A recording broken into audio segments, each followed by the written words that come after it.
अस्सलाम वालेकुम नाजरीन, मैं हूँ आपका होस्ट अजीज़ चौधरी। आप देख रहे हैं ग्लोबल मीडिया ਉਹਨੇ ਕੀਤਾ नेटवर्क।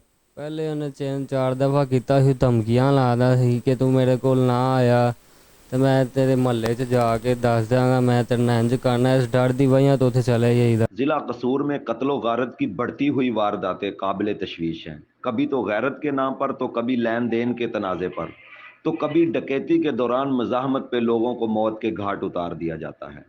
लेकिन हमारे सिक्योरिटी इदारे इस अंधी कत्ल गारत को रोकने में बिल्कुल नाकाम नजर आते हैं। नाजरीन, ऐसे ही एक अंधे कत्ल की वारदात के मद्देनजर हाजिर हुआ हूँ कि एक दोस्त ने ही अपने दोस्त को मौत के घाट उतार दिया, जबकि उनकी 8 साल पुरानी दोस्ती थी।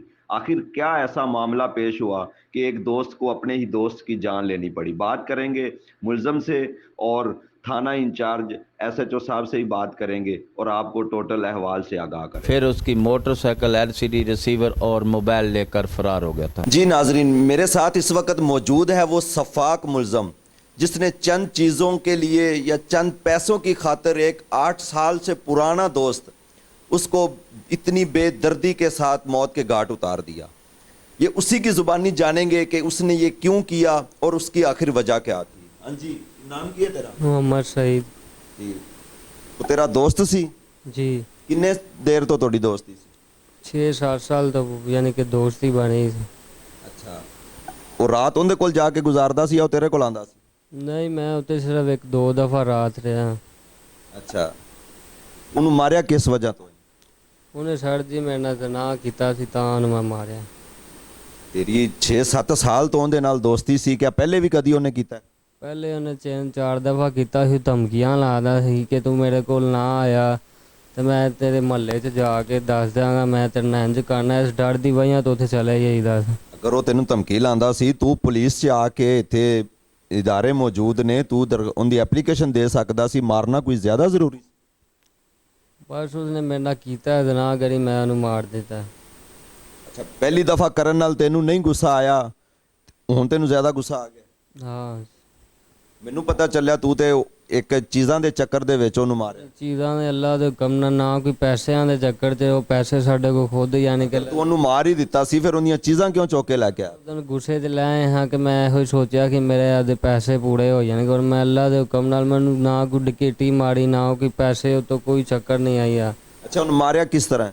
ਉਹ ਤੇਸੇ ਦੇ ਨਾਲ ਦੇ ਸਿਰ 'ਚ ਵਾਰ 2 ਕੀਤੇ ਸੀ, ਇੱਕ ਸ਼ੋਲਡਰ ਤੇ ਮਾਰਿਆ ਸੀ ਤੇ ਫਿਰ ਦੁਬਾਰਾ ਨੂੰ ਕਰੰਟ ਲਾ ਕੇ ਬੈਠਾ ਹੋਇਆ ਸੀ ਜਾਂ ਲੇਟਿਆ ਸੀ ਜਿਸ ਟਾਈਮ ਮਾਰਿਆ? ਲੇਟਿਆ ਸੀ। ਪਿਛਲੀ ਸਾਈਡ ਤੋਂ ਵਾਰ ਕੀਤਾ? ਨਹੀਂ, ਲੇਟਿਆ ਸੀ, ਮੇਰੇ ਸਾਹਮਣੇ ਹੀ ਸੀ ਤੇ ਉਹ ਅਸੀਂ ਲੰਮੇ ਪਿਆ ਤੇ ਉਹਨੇ ਮੈਨੂੰ ਗਾਲੀ ਦਿੱਤੀ ਸੀ, ਮੈਂ ਫੜ ਕੇ ਉਹਨੂੰ ਮਾਰ ਦਿੱਤਾ। ਬਾਅਦ ਚ ਬਿਜਲੀ ਕਿਉਂ ਲਾਈ ਹੈ? ਬਿਜਲੀ ਉਹ ਮੇਰੇ ਦਿਮਾਗ 'ਚ ਆਈ ਉਸ ਟਾਈਮ, ਨਹੀਂ ਦਿਮਾਗ ਜਜ਼ਬਾਤ ਨਹੀਂ ਕੰਮ ਕੀਤਾ, ਮੈਂ ਉਹਨੂੰ ਫੜ ਕੇ ਤਾੜ ਲਾ ਦਿੱਤੀ। ਜਿਸ ਟਾਈਮ ਤੋਂ ਉਹਨੂੰ ਮਾਰਿਆ, ਉਹਨੇ ਆਖਰ ਤੈਨੂੰ ਕਿਹਾ ਹੋਣਾ ਕਿ ਨਾ ਕਰ ਇਸ ਤਰ੍ਹਾਂ, ਕੋਈ ਮਿੰਤਰਲਾ ਕੀਤਾ ਹੋਣਾ? ਨਹੀਂ, ਮੈਂ ਉਹਨੂੰ ਮਾਰਿਆ ਤਾਂ ਉੱਥੋਂ ਨਹੀਂ ਉੱਠਿਆ ਤੇ ਮੈਂ ਫੜ ਕੇ ਤਾੜ ਲਾ ਦਿੱਤੀ ਹੈ, ਤਾਂ ਉੱਥੇ ਹੀ ਲੇਟਿਆ ਰਿਹਾ। ਉਸ ਟਾਈਮ ਕੋਈ ਤਰਸ ਨਹੀਂ ਆਇਆ ਤੈਨੂੰ ਉਹਦੇ ਤੇ? ਨਹੀਂ, ਮੈਨੂੰ ਨਹੀਂ ਆਇਆ, ਉਹਨੂੰ ਨਹੀਂ ਆਇਆ ਤੇ ਮੈਨੂੰ ਕਿੱਥੋਂ ਆਉਂਦਾ। ਇਹ ਹੁਣ ਤੂੰ ਸੱਚ ਬੋਲ ਰਿਹਾ ਜਾਂ ਕਿ ਝੂਠ ਬੋਲ ਰਿਹਾ, ਕਿ ਕਹਾਣੀ ਬਣਾ ਰਿਹਾ ਕਾਨੂੰਨ ਤੋਂ ਬਚਣ ਵਾਸਤੇ? ਨਹੀਂ, ਕਾਨੂੰਨ ਦੀ ਗੱਲ ਨਹੀਂ ਇਹਦੀਆਂ ਗੱਲਾਂ ਤੋਂ ਤਾਂ ਜ਼ਾਹਿਰ ਲੱਗ ਰਿਹਾ ਕਿ ਤੂੰ ਅਗਰ ਤੁਸੀਂ ਕੁਝ ਕਰਦੇ ਵੀ ਰਹੇ ਹੋ ਤੇ ਤੁਸੀਂ ਆਪਦੀ ਰਜ਼ਾਮੰਦੀ ਨਾਲ ਕਰਦੇ ਰਹੇ ਹੋ। ਲੇਕਿਨ ਸਰ ਜੀ ਉਦੋਂ ਉਹਨੇ ਮੇਰੇ ਨਾਲ ਜ਼ਬਰਦਸਤੀ ਜ਼ਿਆਦਤੀ ਕੀਤੀ ਜੀ ਤੇ ਮੈਨੂੰ ਬਰਦਾਸ਼ਤ ਨਹੀਂ ਹੋਈ, ਮੈਂ ਉਹਨੂੰ ਮਾਰ ਦਿੱਤਾ। ਮਾਰਨ ਤੋਂ ਬਾਅਦ ਫਿਰ ਤੂੰ ਕੀ ਕੀਤਾ? ਮਾਰਨ ਤੋਂ ਬਾਅਦ ਮੈਂ ਤਾਂ ਉਹਦਾ ਮੋਬਾਈਲ ਫੋਨ ਫੜਿਆ, ਮੋਟਰਸਾਈਕਲ ਫੜੀ, ਐਲਈਡੀ ਫੜੀ ਤੇ ਮੈਂ ਉਹ ਤੋਂ 10 ਮਿੰਟਾਂ ਬਾਅਦ ਚਲਾ ਗਿਆ। ਕਿਸੇ ਨੂੰ ਦੱਸਿਆ ਨਹੀਂ ਤੂੰ ਜਾ ਕੇ? ਕਿਸੇ ਨੂੰ ਨਹੀਂ ਦੱਸਿਆ। ਗ੍ਰਿਫਤਾਰ ਕਿਸ ਤਰ੍ਹਾਂ ਹੋਇਆ ਤੈਨੂੰ? ਪੁਲਿਸ ਨੇ ਕਿਸ ਤਰ੍ਹਾਂ ਪਕੜਿਆ? ਪੁਲਿਸ ਨੇ ਸੀਡੀਆਰ ਤੋਂ ਵਾਲਦਾ ਮੇਰੇ ਨੂੰ ਲੈ ਕੇ ਆਏ ਨੇ ਇੱਥੇ। ਅੱਧੇ ਘੰਟੇ ਬਾਅਦ ਮੈਨੂੰ ਪਤਾ ਚੱਲਿਆ, ਮੈਂ ਲਾਹੌਰੋਂ ਵਾਪਸ ਆਇਆ। ਤੈਨੂੰ ਅੱਛਾ ਲੱਗਿਆ ਕਿ ਤੇਰੀ ਵਾਲਦਾ ਨੂੰ ਪੁਲਿਸ ਲੈ ਕੇ ਆਈ? ਨਹੀਂ, ਅੱਛਾ ਤੇ ਨਹੀਂ ਲੱਗਾ ਸੀ। ਉਹਨਾਂ ਨੇ ਕਿਹਾ ਤੁਸੀਂ ਉਹਦੇ ਭਾਈ ਅਗਰ ਇਹ ਹੀ ਤੂੰ ਪਹਿਲੇ ਪੁਲਿਸ ਨੂੰ ਆ ਕੇ ਦੱਸਦਾ ਜਾਂ ਆਪਣੇ ਘਰ ਵਾਲਿਆਂ ਨੂੰ ਦੱਸਦਾ ਤੇ ਕਮ ਸੇ ਕਮ ਇਹ ਤੇ ਨਾ ਦਿਨ ਦੇਖਣਾ ਪੜਦਾ। ਉਹ ਇੱਥੇ ਉਹਨੂੰ ਲੈ ਕੇ ਆਏ ਨੇ, ਉਸ ਤਰ੍ਹਾਂ ਹੀ ਮੈਂ ਠੀਕ ਅੱਧੇ ਘੰਟੇ ਬਾਅਦ ਇੱਥੇ ਆ ਗਿਆ। ਉਹਨਾਂ ਨੇ ਮੇਰੀ ਵਾਲਦਾ ਨੂੰ ਛੱਡਤਾ ਤੇ ਮੈਂ ਆ ਕੇ ਉਹਨਾਂ ਨੂੰ ਸਭ ਕੁਝ ਦੱਸ। ਹੁਣ ਆਪਦੇ ਕੀਤੇ ਤੇ ਕੁਝ ਸ਼ਰਮਿੰਦਗੀ ਹੋ ਰਹੀ ਮਹਿਸੂਸ? ਸਰ ਜੀ ਉਹ ਤੇ ਹੋ ਰਹੀ ਹੈ, ਬਸ ਹੁਣ ਕੀ ਕਰੀਏ, ਫਿਰ ਅੱਲਾ ਵਾਰਸ ਹੈ ਕੋਈ ਨਹੀਂ। ਆਪਣੀ ਜ਼ਿੰਦਗੀ ਤੂੰ ਇੱਕ ਤਬਾਹ ਕਰ ਲਈਏ। ਅੱਲਾ ਵਾਰਸ ਹੈ ਕੋਈ ਨਹੀਂ। ਕੀ ਉਮੀਦ ਰੱਖਣਾ ਹੈ ਇਦਾਰਿਆਂ ਤੋਂ? ਕੀ ਕਹਿਣਾ ਚਾਹੁੰਦਾ ਹੈ ਕਿ ਤੈਨੂੰ ਮਾਫੀ ਦਿੱਤੀ ਜਾਵੇ ਜਾਂ ਤੈਨੂੰ ਸਜ਼ਾ ਦਿੱਤੀ ਜਾਵੇ? ਸਰ ਜੀ ਮੈਂ ਅੱਲਾ ਤੇ ਛੱਡਤੀ ਹੈ।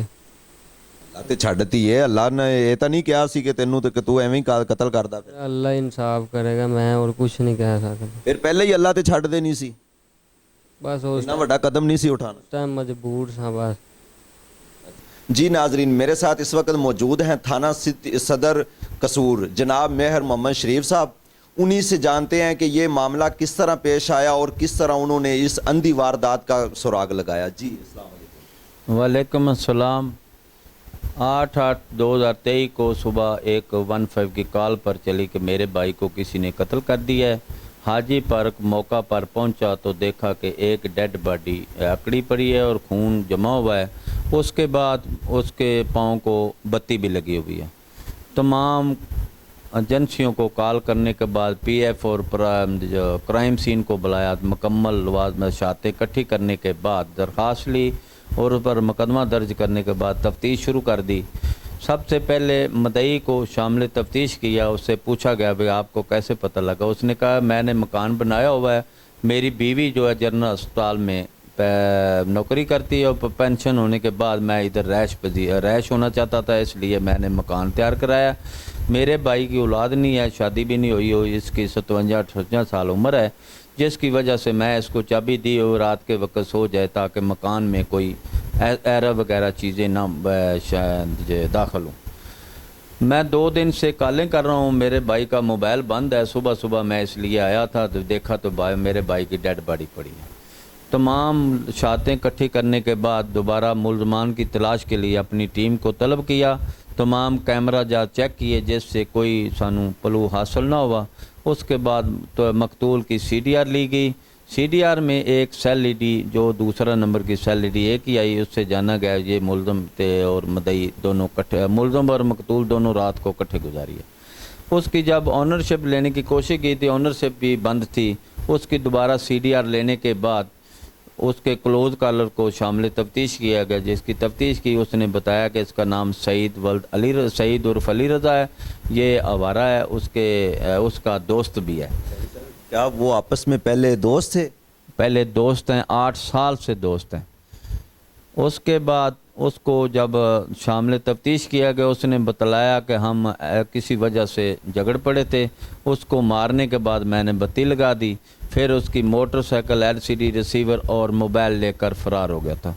जो अब मोबाइल, LCD और रिसीवर और मोटरसाइकिल उनसे बरामद है और मुलज़म को सख्त से सख्त दुआ देने के लिए हवाला जुडिशल भिजवाया जा चुका है और अभी आप जुडिशल है, शाम 4 बजे तक जुडिशल भेज दिया जाएगा। उसके बाद तमाम शातें इकट्ठी हो गई हैं। चलान बनाने के बाद इन मुलज़म को इंशाल्लाह सख्त से सख्त सज़ा दिलवाई जाएगी। जी नाजरीन, आपने SHO साहब की ज़ुबानी सारा अहवाल जाना।